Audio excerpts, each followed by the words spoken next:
අපි අද සාකච්ඡා කරන්නේ මේ පාඩම ඔස්සේ අපේ අලුත් පාඩම ජාත්‍යන්තර දේශපාලනය පිළිබඳව. ජාත්‍යන්තර දේශපාලනය කියන මාතෘකාව පිළිබඳව. දැන් අපි ඉස්සරලාම පුතේ හඳුනා ගන්නට ඕනේ මේ ජාත්‍යන්තර දේශපාලනය කියලා කියන්නේ මොකක්ද? ඒ වගේම ජාත්‍යන්තර දේශපාලන විද්‍යාව තුළට විශේෂයෙන් වැදගත් වෙන්නේ ඇයි කියන කාරණාව පිළිබඳව ජාත්‍යන්තර දේශපාලනයේ සම්බන්ධයෙන් පවතින විශේෂත්වයන් පිළිබඳවත් අපි විශේෂයෙන්ම අධ්‍යයනය කළ යුතු වෙනවා. දැන් ජාත්‍යන්තර දේශපාලනය ඇයි ලෝකෙට අවශ්‍ය වෙන්නේ? අපි ඉස්සරහ පොඩි අදහසක් ගමු. මොකක්ද මේ ජාත්‍යන්තර දේශපාලනය කියලා කියන්නේ? ජාත්‍යන්තර දේශපාලනය කියන වචනේ අර්ථය වෙන්නේ නම් ජාතීන් අතර සිදුවන දේශපාලනය. දැන් ඔබ දන්නවා දේශපාලනය කියන්නේ අපි බලතරගයකටනේ. දේශපාලනය කියන්නේ බලතරගයකට. එතකොට ජාත්‍යන්තර කියලා කියන්නේ ජාතීන් අතර කියන එක තමයි ජාත්‍යන්තර කියන්නේ. ජාතීන් අතර සිදුවන බලතරගයකට තමයි අපි ජාත්‍යන්තර දේශපාලනය කියලා කියන්නේ. එහෙම නැත්නම් ජාතියක් කියලා කියන්නේ අද නූතන ජාතික රාජ්‍ය ක්‍රමය තුල රාජ්‍යයකටනේ. එහෙනම් ජාතීන් අතර සිදුවන දේශපාලනය හෙවත් රාජ්‍යයන් අතර සිදුවන දේශපාලනය කියන අදහස තමයි පුතේ මේ ජාත්‍යන්තර දේශපාලනය කියන මාතෘකාව ඇතුලේ තියෙන්නේ. ජාතීන් අතර එහෙම නැත්නම් රාජ්‍යයන් අතර මේ විදිහට සම්බන්ධතා පැවැත්වීම අවශ්‍ය වෙන්නේ ඇයි? ජාතීන් අතර එහෙම නැත්නම් රාජ්‍යයන් අතර සම්බන්ධතා ජාලයක් මේ විදිහට නිර්මාණය වෙලා තිබෙන්නේ ඇයි කියන ප්‍රශ්නෙට උත්තර හොයද්දී අපිට පේන දේ තමයි ලෝකයේ තුල පුතේ අද වෙනකොට මිනිස්සුන්ගේ අවශ්‍යතා පුදුමාකාර විදිහට සංකීර්ණ වෙලා තියෙනවා. ඒ සංකීර්ණ වූ මිනිස් අවශ්‍යතා කිසිම රාජ්‍යයකට ලෝකේ තමන්ගේ රාජ්‍ය තුලින් පමණක් සම්පූර්ණ කර දීමේ හැකියාවක් පුතේ ලැබෙන්නේ නැහැ. ලෝකේ කිසිම රාජ්‍යයකට තමන්ගේ රාජ්‍ය තුලින් පමණක් තමන්ගේ මානව අවශ්‍යතාවයන් සියල්ල සම්පූර්ණ කර දීමේ හැකියාවක් ලැබෙන්නේ නැහැ. අන්න ඒ නිසා අපිට පැහැදිලිව දකින්න ලැබෙනවා කිසිදු රාජ්‍යයකට ලෝකේ තමන්ගේ රටේ මිනිස්සුන්ගේ අවශ්‍යතාවයන් සියල්ල තමන්ගේ රට තුලින් පමණක් සම්පූර්ණ කරලා දෙන්න බැරි නිසා අද වෙනකොට ලෝකේ රාජ්‍යයන් අතර සම්බන්ධතා ජාලයක් අවශ්‍ය වෙනවා. එතකොට රාජ්‍යයන් කල්පනා කරනවා තමන්ගේ රටේ මිනිස්සුන්ගේ අවශ්‍යතාවයන් තමන්ගේ රට තුලින් පමණක් සම්පූර්ණ කරලා දෙන්න බැරි නම් ඒ හැකියාවන් තියෙන රාජ්‍යයන් එක්ක සම්බන්ධතා පවත්වලා හරි තමන්ගේ රටේ මිනිස්සුන්ගේ අවශ්‍යතා සම්පූර්ණ කරන්න ඕනේ. මෙන්න මේක තමයි මේ ජාතීන් අතර සම්බන්ධතා. එහෙම නැත්නම් ජාතීන් අතර දේශපාලනයක් වර්ධනය වෙන්න බලපාපෝ ප්‍රධානම ප්‍රමුඛතම හේතු සාධකයේ බවට පත් වෙන්නේ. 20 වෙනි සියවසේ අවසාන භාගයේ වෙනකොට මේ ජාතීන් අතර හේවත් රාජ්‍යයන් අතර සබඳතා පුදුමාකාර විදිහට වර්ධනය වීමත් එක්ක තමයි දේශපාලන විද්‍යාවේ අවධානයත් ඒ කෙරෙහි යොමු වන්නේ ජාත්‍යන්තර දේශපාලනයේ පිළිබඳව කරුණු හැදෑරීම සඳහා යොමු වන්නේ. ඒ අනුව ජාත්‍යන්තර දේශපාලනයේ තුල අපේ සාකච්ඡාවට ලක් වෙන ප්‍රධාන කාරණා ත්‍රිත්වයක් තිබෙනවා. ජාතීන් අතර පවත්වන සබඳතා, අන්තර්ජාතිකව ගොඩනගාගෙන තියෙන අන්තර්ජාතික නීතිය, ඒ වගේම ජාත්‍යන්තර සංවිධාන පිළිබඳව විශේෂයෙන් අපි අවධානය යොමු කරනවා. රයිට්. අපි එහෙනම් ඉස්සරලාම බලමු මේ අන්තර්ජාතික දේශපාලනය කියන්නේ මොකක්ද කියන එක පිළිබඳව හැඳින්වීම කොහොමද අපි කරගන්නේ? අන්තර්ජාතික දේශපාලනය යනු කුමක්ද? දැන් සරලව අපි තේරුම් ගත්ත පුතේ අන්තර්ජාතික දේශපාලනය කියන්නේ නැත්නම් ජාත්‍යන්තර දේශපාලනය කියලා කියන්නේ ජාතීන් අතර සිදුවන දේශපාලනය. එහෙම නැත්නම් රාජ්‍යයන් අතර සිදුවෙන දේශපාලනයට තමයි අපි අන්තර්ජාතික දේශපාලනය කියලා කියන්නේ. අද වෙනකොට මේ රාජ්‍යයන් අතර කෙරෙන ගනුදෙනු, රාජ්‍යයන් අතර කෙරෙන සබඳතා, රාජ්‍යයන් අතර කෙරෙන දේශපාලනය, රාජ්‍යයන් අතර කෙරෙන බලතරගය, එහෙම නැත්නම් අන්තර්ජාතික දේශපාලනය පිළිබඳව සාකච්ඡාව ඉදිරියට පැමිණලා තියෙනවා. දැන් අපි ඉස්සරලා කියපු ආකාරයට අද ලෝකේ කිසිම රාජ්‍යයකට තමන්ගේ රටේ මිනිස්සුන්ගේ මානව අවශ්‍යතාවයන් සියල්ල තමන්ගේ රට තුළින් පමණක් සම්පූර්ණ කරලා දෙන්න බැරි පරිසරයක තමන්ගේ රටේ මිනිස්සුන්ගේ අවශ්‍යතාවයන් සම්පූර්ණ කරලා දෙන්න තමයි වෙනත් රටවල් එක්ක සම්බන්ධතා පුතේ පවත්ව ගන්න. ඒක නිසා තමයි ජාත්‍යන්තර දේශපාලනයක් වර්ධනය වෙලා මේ ජාතීන් අතර සම්බන්ධතාවයන් ලෝකයේ පුරා විහිදිලා පැතිරිලා වර්ධනය වෙලා තියෙන ස්වරූපයක් අපිට දකින්නට ලැබෙනවා. දැන් මේ ජාත්‍යන්තර දේශපාලනයේ එතකොට ක්‍රියාත්මක වෙන්නේ කවුරු හරහාද? කවුද ජාත්‍යන්තර දේශපාලනයේ මූලික ක්‍රියාකාරකයෝ වෙන්නේ? දැන් රටක් ඇතුලේ සිද්ධ වෙන දේශපාලන ලංකාව ඇතුලේ දේශපාලනය ආරම්භ බලන්න. ලංකාව ඇතුලේ දේශපාලන බලතරඟේ ඒ කියන්නේ ජාතික දේශපාලනයේ නිරත වෙන රැඟුම්කරුවෝ ඉන්නවා. දේශපාලඥයෝ දේශපාලන පක්ෂ. ඒ වගේ මේ ලෝක දේශපාලනය තුල බලතරඟයේ නියැලෙන්නේ කවුද? ජාත්‍යන්තර දේශපාලනයේ ඉන්නවා පුතේ ප්‍රධාන රැඟුම්කරුවෝ 4 දෙනෙක්. එක්කෙනෙක් තමයි නිදහස් ස්වාධිපති ජාතික රාජ්‍යයන් එක රැඟුම්කරුවෙක්. ඊළඟට දෙවෙනි එක්කෙනා තමයි අන්තර්ජාතික සංවිධාන තවත් රැඟුම්කරුවෙක්. තුන්වෙනි එක්කෙනා තමයි බහුජාතික සමාගම් තවත් රැඟුම්කරුවෙක්. බහුජාතික සමාගම්. හතරවෙනි එක්කෙනා තමයි අන්තර්ජාතික දේශපාලනයේ කෙරෙහි බලපෑම් සහගත කීර්තිමත් පුද්ගලයන්. මේට අමතරව මෑත කාලෙදී ගොඩනැගිලා තියෙනවා ත්‍රස්තවාදී කටයුතු ආදිය ජාත්‍යන්තර දේශපාලනයට බලපාන මූලික ජාත්‍යන්තර දේශපාලනයේ ක්‍රියාධරයෝ කිය. එහෙනම් කවුද ජාත්‍යන්තර දේශපාලනයේ ක්‍රියාකාරකයෝ වෙන්නේ? ජාතික රාජ්‍යයන් ලෝක බලතරඟයේ නියැලිලා ඉන්නවා. අන්තර්ජාතික සංවිධාන, බහුජාතික සමාගම්, කීර්තිමත් පුද්ගලයෝ. දැන් හැම පුද්ගලයෙක්ම ජාත්‍යන්තර දේශපාලනයේ රැඟුම්කරුවෙක් නෙමෙයි. ජාත්‍යන්තර දේශපාලනයේ කෙරෙහි බලපෑම් සහගත කීර්තිමත් පුද්ගලයෝ තමයි පුතේ අපි හඳුන්වන්නේ ජාත්‍යන්තර දේශපාලනයේ රැඟුම්කරුවෝ කියලා. දැන් ඇමරිකාවේ ජනාධිපති, රුසියාවේ ජනාධිපති, පාප් වහන්සේ, දලයි ලාමාතුමා ඒ වගේ කට්ටිය ගත්තොත් ඒ තමයි ජාත්‍යන්තර දේශපාලනයට රැඟුම්කරුවෝ වෙන්නේ. ඔබ මම පුද්ගලයෝ වුණාට ජාත්‍යන්තර දේශපාලනයේ රැඟුම්කරුවෝ නෙමෙයි. දැන් මේ ඉන්න සියලුම ජාත්‍යන්තර දේශපාලනයේ රැඟුම්කරුවෝ අතරින් අපි ප්‍රධානතම රැඟුම්කරුවෝ කියලා පිළිගන්නේ කවුද? නිදහස් ස්වාධිපති ජාතික රාජ්‍යය. එතකොට මේ පුරාවට අපි කතා කරන්නේ එහෙනම් ජාත්‍යන්තර දේශපාලනයේ ප්‍රධාන රැඟුම්කරුවෝ හැටියට මෙන්න මේ ජාතික රාජ්‍ය පිළිබඳව තමයි අපි ප්‍රධාන වශයෙන් කතා කරන්නේ. ජාතික රාජ්‍යයන් අතර සිද්ධ වෙන මේ බලතරංගයේ වත් දේශපාලන කාරණා පිළිබඳව තමයි විශේෂයෙන් අපේ අවධානය යොමු වෙලා තියෙන්නේ. දැන් එතකොට එතනදී ජාතික රාජ්‍යයන් අන්තර්ජාතික දේශපාලනයේ ප්‍රධාන රැඟුම්කරුවා හැටියට කතා කරනකොට අපිට දකින්න තියෙන දෙයක් තමයි ලෝකයේ පුරාවට, පෘථිවිය පුරාවට අන්තර්ජාතික සමාජය තුල රාජ්‍යයන් 200කට වඩා වැඩි ප්‍රමාණයක් අද වෙනකොට තිබෙනවා. නේද? අන්තර්ජාතික දේශපාලනය තුල පුතේ රාජ්‍යයන් 200කට වඩා වැඩි ප්‍රමාණයක් අද වෙනකොට තිබෙනවා. මේ අන්තර්ජාතික දේශපාලනය තුල රාජ්‍යයන් 200කට වඩා වැඩි ප්‍රමාණයක් තිබුණට පුතේ මේ රාජ්‍යයන් හැම එකක්ම එකිනෙකට වෙනස්. භූමිය අතින් වෙනස්, ජනගහනය අතින් වෙනස්, යුදමය හැකියාව අතින් වෙනස්, තාක්ෂණික හැකියාව අතින් වෙනස් නේද? ආර්ථික හැකියාව අතින් වෙනස්. මේ විශාල වෙනස්කම් තියෙනවා මේ රටවල්. හැබැයි පුතේ මේ ජාත්‍යන්තර දේශපාලනයේ ප්‍රධාන රැඟුම්කරුවා වන නිදහස් ස්වාධීන ජාතික රාජ්‍යයන් රාජ්‍යයෙන් රාජ්‍යයට මොන වෙනස්කම් තිබුණා? රාජ්‍යයෙන් රාජ්‍යයට මොන වෙනස්කම් තිබුණා?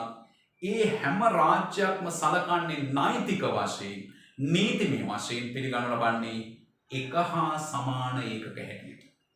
නීතිමය වශයෙන් පිළිගනු ලබන්නේ එක හා සමාන ඒකක හැටියට. ඒ නිසා නීතිමය වශයෙන් මේ රටවල් මේ රාජ්‍යයන් එක හා සමාන ඒකක හැටියට පිළිගන්න නිසා හැමෝටම ජාත්‍යන්තර දේශපාලනය තුළ ලැබෙන්නේ නෛතික වශයෙන් එක හා සමාන පිළිගැනීම. මේ ජාත්‍යන්තර දේශපාලනය පිළිබඳව කතා කරනකොට පුතේ අපිට ඊළඟට තියෙන කාරණාව තමයි මේ ජාත්‍යන්තර දේශපාලනය තුළ තිබෙනවා රාජ්‍යයන් අතර සබඳතා පවත්වන ආකාර දෙකක්. සබඳතා පැවැත්වෙන ආකාර දෙකකට. පළවෙනි එක තමයි සාමකාමී සබඳතා. සාමකාමීව සම්බන්ධතා පවත්වාගෙන යනවා. දෙවෙනි එක තමයි යුදමය සම්බන්ධතා. හරිද? එහෙනම් මොකක්ද සම්බන්ධතා පවත්වන ආකාර දෙක? සාමකාමී සම්බන්ධතා සහ යුදමය සම්බන්ධතා.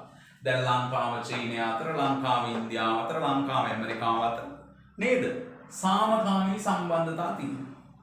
ඉන්දියාව පාකිස්තානය නේද? උතුරු කොරියාව දකුණු කොරියාව, ඊශ්‍රායලය පලස්තීනය, ඉරානය ඉරාකය, මේ වගේ රටවල් ගත්තොත් මේ රටවල් අතර තියෙන්නේ පුතේ යුදමය සම්බන්ධතාවය. දැන් මෙන්න මේ ජාත්‍යන්තර දේශපාලනය තුළ රාජ්‍යයන් අතර සබඳතා, සාමගාමී සම්බන්ධතා සහ යුදමය සම්බන්ධතා, සාමය හෝ ගේම, හරිද?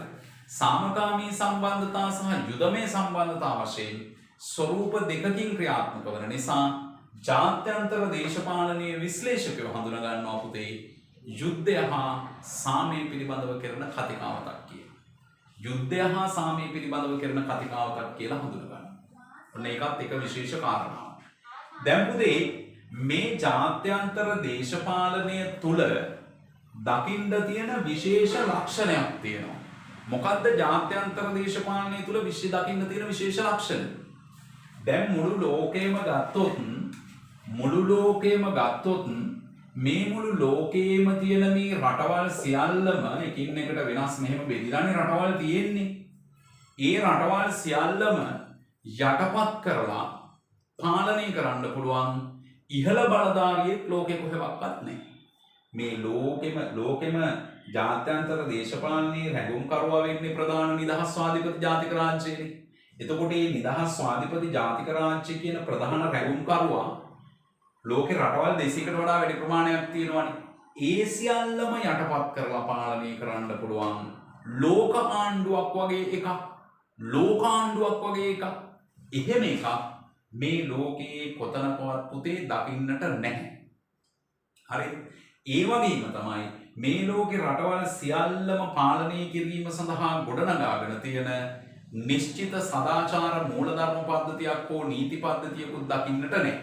දැන් ජාත්‍යන්තර නීතිය සම්මුති වගේ ඒවා තිබ්බට ඒවා ලෝකේ හැම රාජ්‍යයක් විසින්ම පිළිගත යුතුයි කියලා අනිවාර්යෙන් කියන්න පුළුවන් කමක් නැහැ.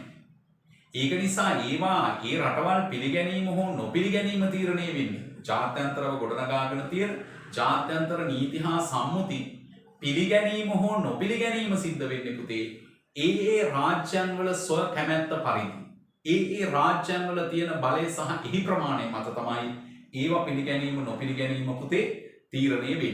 ඒක නිසා අන්තර්ජාතික සමාජය තුල දැකිය හැකි මේ අන්තර්ජාතික දේශපාලනය තුල දැකිය හැකි විශේෂතම ලක්ෂණය තමයි පුතේ මේ ලෝකේ සියලුම රටවල් යටපත් කරලා පාලනය කරන්න පුළුවන් ආකාරයේ ආණ්ඩුවක් නොමැතිවීම. ඒක නිසා ජාත්‍යන්තර දේශපාලනය විචාරකයෝ හඳුන්වන්නේ මූලික ලක්ෂණය කියලා අනධිකාරී ස්වභාවය.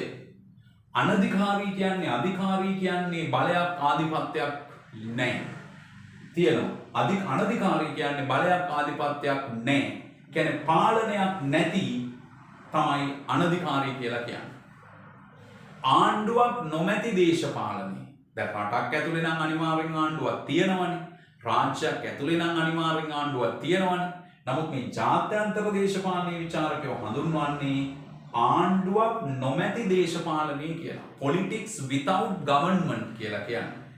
politics without government. ආණ්ඩුවක් නැති දේශපාලනයක් තමයි ජාත්‍යන්තරය තුල අපිට දකින්න තියෙන්නේ. දැන් බලන්න එහෙනම් ආණ්ඩුවක් නොමැති දේශපාලනයක් නම් ජාත්‍යන්තර සමාජය තුල පුතේ දකින්න තියෙන්නේ.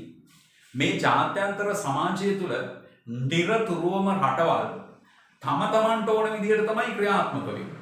ඒ පාලනය කරන්න ඉහළින් නැණේ කෙනෙක්. ඒතර හැම රාජ්‍යයක්ම තම තමන්ට ඕන විදිහට තම තමන්ගේ ශක්තිය බලය ප්‍රමාණය මත ක්‍රියාත්මක වෙනවා. ඒක නිසා එහෙම ක්‍රියාත්මක වෙනකොට ලෝකේ වැඩි හැකියාවක් තිබෙනවා පුතේ යුද්ධයේ දිශාවට, යුදමේ සබඳතා දිශාවට ඇදිලා යන්න වැඩි හැකියාවක් ප්‍රවණතාවයක් තියෙනවා. දැන් අවසාන වශයෙන් ජාත්‍යන්තර දේශපාලනය පිළිබඳ හැඳින්වීමේදී අපි අවසාන වශයෙන් කතා කරන දේ තමයි මේ ජාත්‍යන්තර දේශපාලනය තුල රාජ්‍යයන් මේ විදිහට ඇයි මේ බල අරගලයක නිරත වෙන්නේ? ඇයි බලතරගයක නිරත වෙන්නේ? දැන් ජාත්‍යන්තර දේශපාලනය තුල රාජ්‍යයන් බලතරගයක නියැලෙනවා කියන්නේ අනික් රාජ්‍යයන් අවිබලය යොදලා යටපත් කරගන්න අල්ලගන්න එහෙම උත්සාහ කරනව නෙවෙයි. එහෙම අල්ලන ක්‍රමවේදයක් අද නැහැ. හැබැයි ලෝකේ හැම රටක්ම උත්සාහ කරනවා අනෙක් රටවල් අභිබවමින් තමන්ගේ රාජ්‍ය ලෝකය තුළ ඉස්මතු කරගන්න. අංක එක බවට පත් වෙන්න. අංක එක බවට පත් වෙන්න. අනෙක් රාජ්‍යයන් අභිබවමින් තමන්ගේ රාජ්‍ය ඉස්මතු කරගන්න උත්සාහ කරනවා. එහෙම ලෝකේ සාමාන්‍යයෙන් අවුරුදු 100කට සැරයක් විතර ලෝකයේ බල ආධිපත්‍ය රාජ්‍යයන් වලින් රාජ්‍යයන් වලට මාරු වෙනවා. දැන් 1400 ගණන් වල තුර්කිය තමයි ලෝකේ එහෙම ඉස්මතු වෙලා තිබ්බ රාජ්‍යය.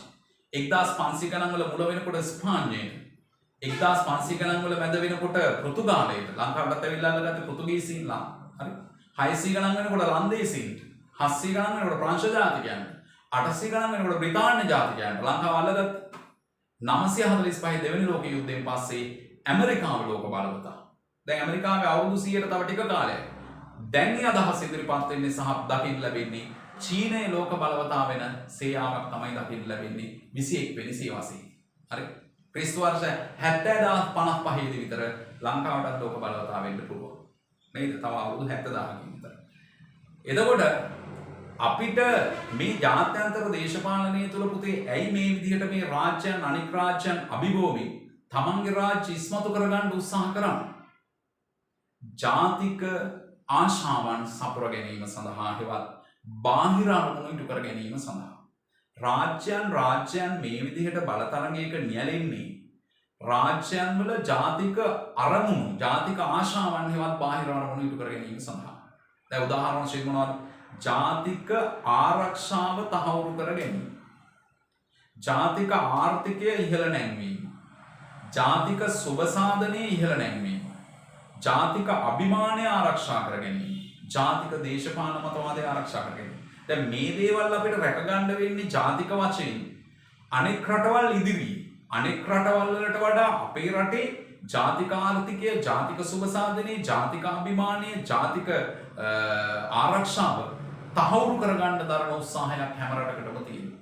ආන්ගේකෙදි තමයි රටවල් අතර මේ සම්බන්ධතා සහ තරගය නිර්මාණය වෙලා තියෙන්නේ පුතේ. ඒ අනුව තමයි ලෝකේ ජාත්‍යන්තර දේශපාලනය අපිට පැහැදිලිව දකින්න ලැබෙන්නේ. ජාතීන් අතර සිදුවෙන දේශපාලනය, ජාතීන් අතර සිදුවෙන බලතරගය, අනෙක් රාජ්‍යයන් අභිභෝමීන් තමන්ගේ රාජ්‍ය ඉස්මතු වීමට ඇති අවශ්‍යතාවය කියන එක තමයි මේ ජාත්‍යන්තර දේශපාලනය තුළ අපි කතා කරන්නේ. අපි කතා කරපු කරුණු මොනවද ජාත්‍යන්තර දේශපාලනය හැඳින්වීමේදී? ජාත්‍යන්තර දේශපාලනය කියන්නේ මොකක්ද කියන එක පිළිබඳව අපි දල අවබෝධයක් ලබා ගත්තා. ජාත්‍යන්තර දේශපාලනයේ රැඟුම්කරුවෝ 4 දෙනෙක් ඉන්නවා කියලා කිව්වා. ඒකෙන් ප්‍රධාන රැඟුම්කරු නිදහස්වාදීපති ජාතික රාජ්‍ය කියලා කිව්වා. ජාත්‍යන්තර දේශපාලනයේ රාජ්‍යයන් අතර සබඳතා පැවැත්වෙන ආකාර දෙකයි යුදමය සහ සාමකාමී කියලා කිව්වා. ජාත්‍යන්තර දේශපාලනයේ මූලික ස්වરૂපය අනධිකාරී ස්වභාවය කියලා කිව්වා. ජාත්‍යන්තර දේශපාලනයේ මේ විදිහට නිරත වෙන්නේ රාජ්‍යයන් තමන්ගේ රාජ්‍යයේ ජාතික අරමුණු දිනා ගන්න කියලා කිව්වා. ජාත්‍යන්තර දේශපාලනයේ හැඳින්වීම පිළිබඳ ප්‍රශ්නයක් ඇහුණොත් මෙන්න මේ කාරණා ටික ඔබේ පිළිතුරකට ඇතුළත් කළ යුතුයි.